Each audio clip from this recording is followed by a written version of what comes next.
Like and subscribe to Gillygabyte.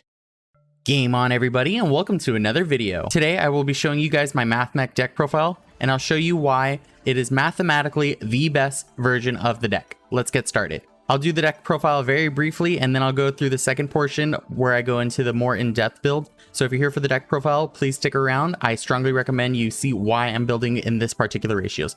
First off, we have 3 Mathmech Circular. Mathmech Circular is hands down the best reason why this deck is now meta viable. Once a strong rogue deck now becomes extremely meta viable, and we'll go ahead and move on to the next supporting cards. I also play 3 Mathmech Diameter, arguably the best normal summon in the deck.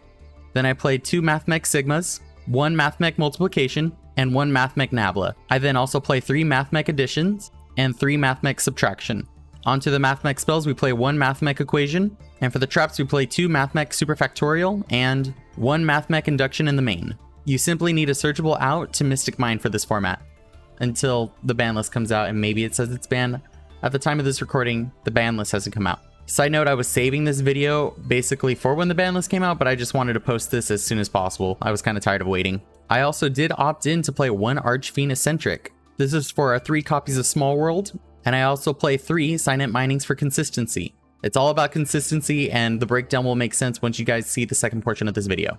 For even more draw power, I play 2 Pot of Desires, and because it's technically a combo deck, I play 1 Called by the Grave. Onto our hand trap lineups, we play 3 Ash Blossoms, 2 DD Crows, 2 Effect Veilers, 2 Nibiru's, and 1 Skullmeister. This is searchable. So that makes our main deck a consistent 40 count. We play 20 Mathmech names, 10 hand traps in the main, and 10 really good consistency cards. Moving on to the extra deck, we play 1 Mathmech Final Sigma. This is ideal for any rogue deck scenarios that you may come across. 2 Prime Mathmech Alimbertians, 2 Prime Mathmech Laplacians. For our link 4, we play 1 Access Code Talker. For link 3s, we play 1 Transcode Talker and 1 Nightmare Unicorn. Onto the link 2s, we play 1 IP Masquerena, 1 Update Jammer, 1 Splash Mage, 1 Cyberse Wicked. Moving on to our link 1s, we play 1 Lingaribo. And of course, we play 1 Link Disciple and 1 Link Devotee. A quick look into our side deck, we play 3 Forbidden Droplet. This really helps us OTK even easier. 1 Harpy's Feather Duster, and 2 Lightning Storm. This is basically for back row removal. Our hardest matchup is Tier Elements, so we play 3 Silent Graveyards. And because this deck has the ability to hand rip, we play 3 Appointers of the Red Lotus. I wanted to fit more of this card, but for now, I'm playing 2 Rivalry of Warlords and 1 Red Reboot. How can I prove to you guys that this is the best Mathmech build ever? Let me go ahead and prove it to you guys with math. Welcome to the spreadsheet section of the video. This is essentially how I like to deck build, so returning viewers may be familiar with this with my Branded Despia Trickstar deck profile and calculating the probability of opening Trickstar Reincarnation to do the Duel Reincarnation loop using Small World and such. If you're interested in that video, I highly recommend you check it out, and I have plans on updating it featuring the new support. I'm honestly still waiting for the ban list on that just to see if Light Stage actually does come to 3, but that's another story. So if you're interested in stuff like this, I strongly recommend you subscribe to my channel. I do plan on branching out to playing also other card games such as Digimon and Pokemon. Yu-Gi-Oh is just my favorite, but I've been really enjoying the other ones. I've been playing some Digimon with my friends and some Pokemon with my wife, and I've been having a blast doing that, and I kind of just want to pivot into those kinds of avenues as well.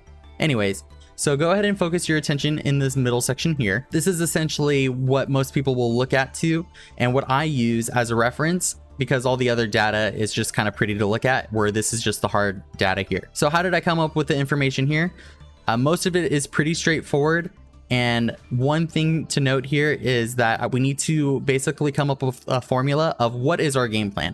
So for Mathmech, the main game plan to do our full 1-card combo is to open Circular.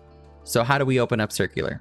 Well, if we scroll down here, down in our combo hand section, in this highlighted section here, we have every possible way to get Circular into our opening hand. We could hard open Circular, we can have Silent Mining to discard to search Circular, and we can also use Small World as Small World plus a specific bridge to eventually get Circular. Using this setup here, I was able to plug it into a Python script, and then this allowed me to simulate 1 million test hands of just opening my game plan. That would be this first column right over here. So each trial is 10,000 trials.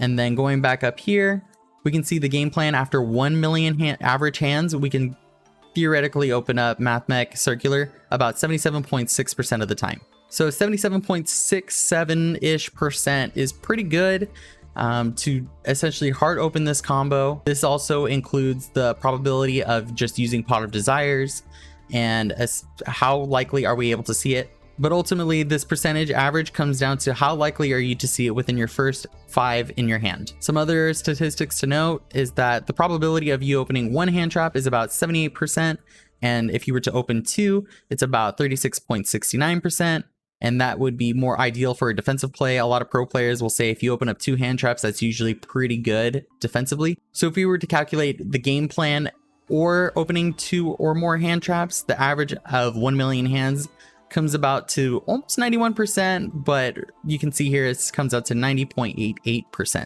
And if you guys were curious as to the percentage of bricking, essentially opening no combo, or the percentage of bricking with no combos and not opening 2 hand traps, this is the data right here. So I would say that's pretty good. And how I came up to this result, if you were to join the Mathmech Discord group, there is a pure Mathmech combo sheet, and I was able to use those ideal hands and calculate what's the probability of you not able to essentially go full combo. Those combos essentially all include from here all the way down, and if you really want a more in-depth one, I'd be happy to show you guys. Just let me know in the comment sections down below. A few things I forgot to mention during my first take. You may have noticed I'm not playing Parallel Exceed. I simply valued to play more Mathmechs by name. Why did I decide to do that? During the testing, if you were to play with these ratios, the deck is less vulnerable to hand traps. As an example, if you were to play Diameter and Addition or Subtraction, the combo line can only, in theory, hard lose to Gamma, whereas Diameter and Exceed can be stopped by not only Gamma, but Nibiru, Imperm, Valor, Ash, Droll, the list goes on. Nabla with Addition or Subtraction can also be hard stopped with Gamma or Ash, but Nabla with Exceed can lose to all the previous hand traps mentioned. Nibiru still exists for both lines, but it's just safer with more Mathmechs by name to complete your combo lines. I understand why people play Exceed, but I was trying to keep my deck at an even 40 for consistency reasons, so I didn't just want to throw them in there either. You will also notice I didn't play Heat Soul. Although it is a great card, I don't think it's necessary unless you do plan on playing the Exceed version and a lot more hand traps. Overall, I just valued Mathmech cards by name with a bunch of searchers. It's just better consistency, and playing high multiples of Mathmechs theoretically makes Pot of Desires also even more powerful.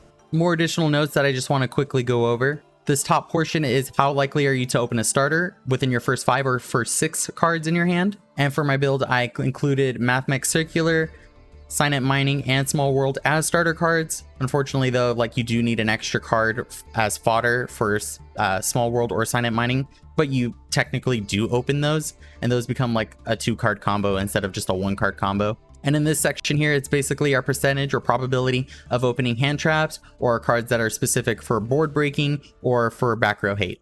One thing to note during the back row removal, you do have to remember Mathmech Induction is a back row removal card that is searchable. So about 42 to 49% of opening it within your first or 5-6 cards.